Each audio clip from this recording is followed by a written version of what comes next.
Alright, Mike here with PinballHelp. Here we are with the moment of truth. I have put the MPU board in after replacing U7, the 6810 RAM chip, because the game wouldn't boot up, it would just do one flash.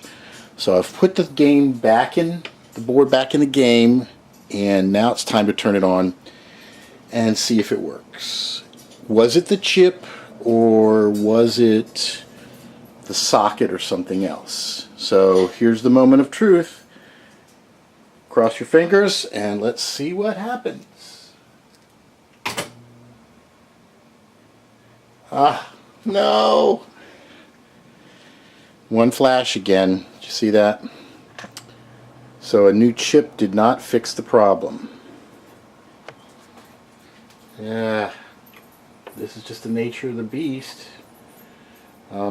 Turn that off, turn it back on, try it one more time. Here we go. Quick flash, one short flash, and then nothing. No game booting up or anything. So, next step is going to be to replace that socket.